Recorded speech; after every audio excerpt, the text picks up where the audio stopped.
Hello po, for today's video ay gagawin na po natin na mango atsara yung mangga na sinungkit po natin. Kaya kung gusto nyo pong malaman kung paano ko po ito ginawa, tara samahan nyo po ako at simulan na po natin. Heto na po pala yung mangga na sinungkit po natin. Medyo marami po ito pero hindi naman po natin ito uubusin. Siguro mga 20 pieces lang po. At ito pong isa may damage pero pwede pa po iyan. Nahulog lang po kasi kaya ayan may tama. Ang laki po pala nito ay katamtaman lang kaya siguro mga 20 pieces lang po ang gagawin po natin na mango atsara.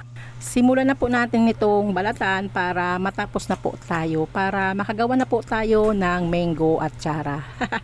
Mandiba lang na po pala ito pero kung mas hilaw pa po kayo dito mas maganda po yun.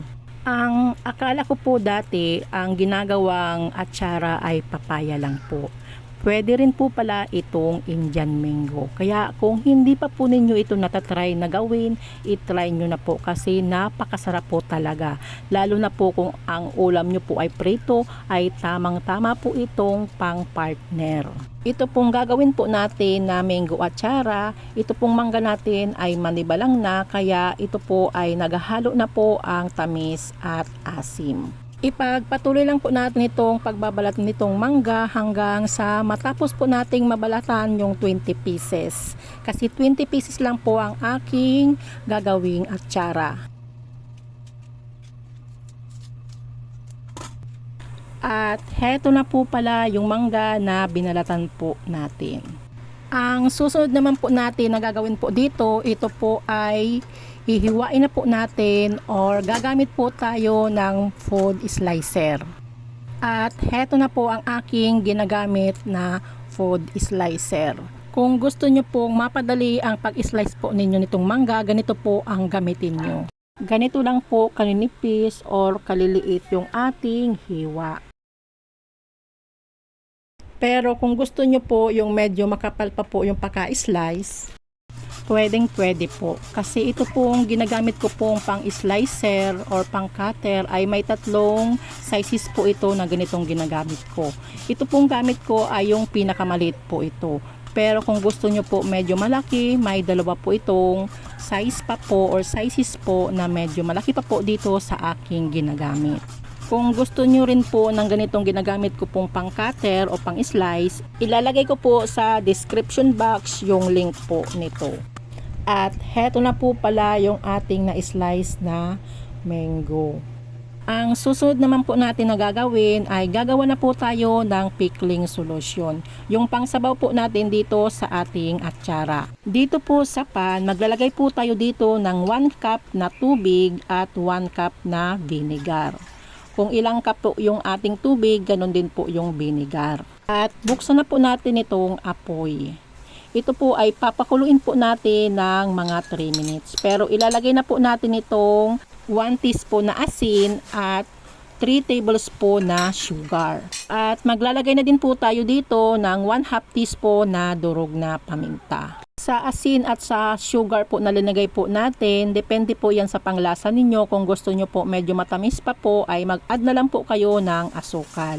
Haluin po natin ng konti para po matunaw na po kaagad yung asukal at asin po na linagay po natin. Ang gamit ko po pala na vinegar dito ay yung cane vinegar. Kung wala po kayong cane vinegar, pwede rin po kayong gumamit ng white vinegar. After 3 minutes na pagpapakulo po natin itong pickling solution, i-off na po natin itong apoy. Habang naghihintay po tayong lumamig po yung ating pickling solution, i-prepare na po natin itong ating mga sangkap na lalagyan po natin ng ating solution. I-transfer ko po itong ating ginayat na mangga dito po sa medyo malaki pong bowl. Kasi dito po medyo maliit po. Maglalagay pa po tayo dito ng iba pa pong sangkap. Ayusin po natin ng konti para po magkasya pa po yung mga iba pang sangkap na ilalagay po natin dito.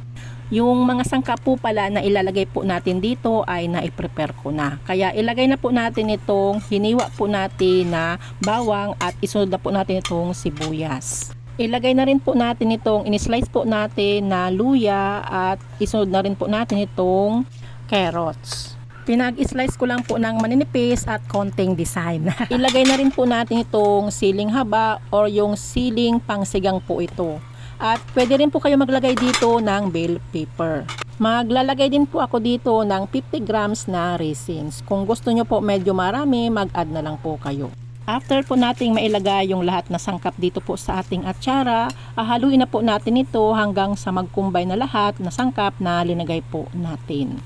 Habang nagmimix po ako nito, sa mga hindi pa po nakapag-subscribe sa aking channel, pa-subscribe naman po, pa-like na din po at pa-click na din po ng notification bell para parati po kayo updated sa mga bagong video ko pong i-upload. Salamat po.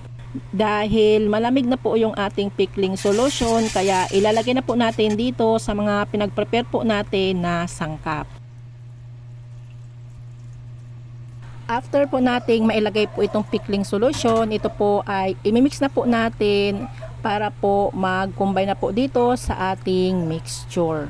Yung complete ingredients po nito ay ilalagay ko na lang po sa description box.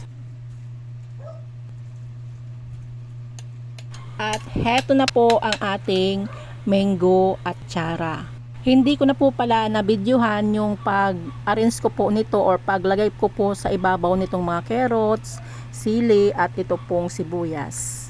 Inayos ko po kasi gagawin ko po itong thumbnail.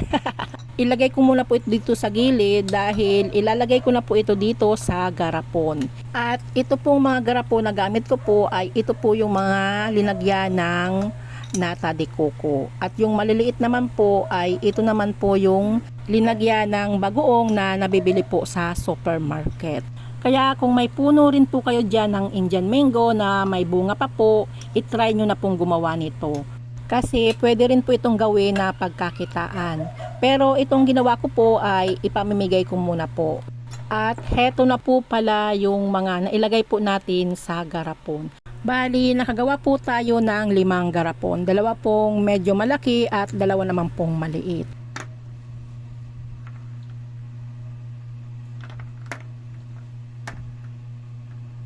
At tatakpan ko na po ito, pero before ko po natakpan, pupunasan ko muna po sa gilid.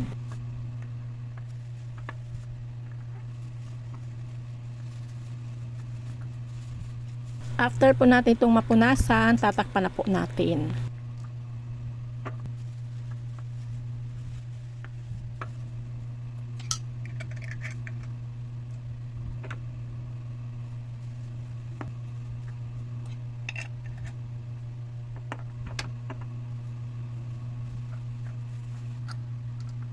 At heto po, natakpan na po natin lahat. Pwede po itong tumagal ng ilang buwan kung ilalagay po natin ito sa chiller. Thank you for watching. Don't forget to like, share, and subscribe. Tenderang Kusinera. Bye bye. God bless us all.